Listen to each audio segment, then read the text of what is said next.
তিনটা ইফতার প্রোগ্রাম এই হোটেলেই করেছিলাম। আমাদের সিনিয়র রাজনীতি নেতৃবৃন্দ, বিশেষ করে আব্বাস সাহেব এখানে বলেছেন যে বিগত সময় আমরা তাদের সিনিয়র নেতৃবৃন্দের যে ইয়ং নেতৃবৃন্দ, বিশেষ করে ছাত্রদল, যুবদল, জামাতের লোকজনের জন্য আরো একটা ভীতিকর পরিস্থিতি ছিল। গতবার যদিও সেক্রেটারি জেনারেল সাহেব এসেছিলেন, এবারেও তিনি এসেছেন।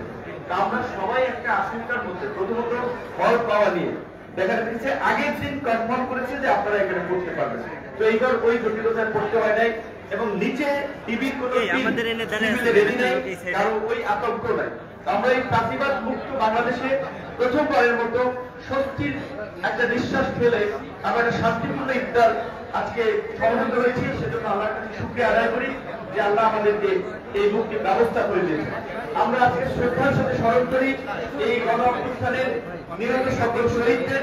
আমরা সুস্থতা কামনা করছি আহত সকল আমাদের সহকর্মী এবং সহযোগিতা নেতৃবৃন্দরা।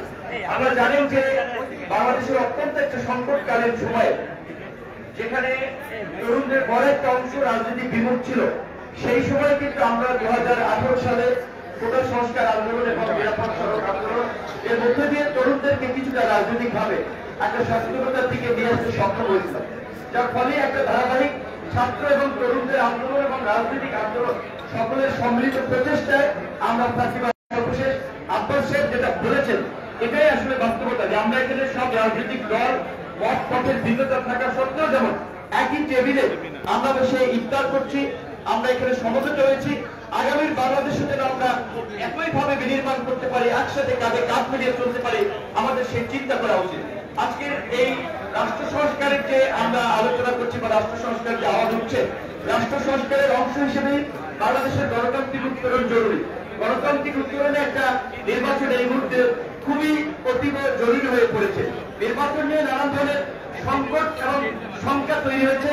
আমরা আশা করি প্রধান উপদেষ্টা ডিসেম্বরের মধ্যে নির্বাচন দেওয়ার যে অঙ্গীকার করেছেন, ডিসেম্বরের মধ্যে আমরা কেবল সুষ্ঠু নিরপেক্ষ নির্বাচনের মধ্যে দিয়ে আমরা বাংলাদেশের নতুন দিগন্তের পথে আমরা হাঁটতে সক্ষম হবে।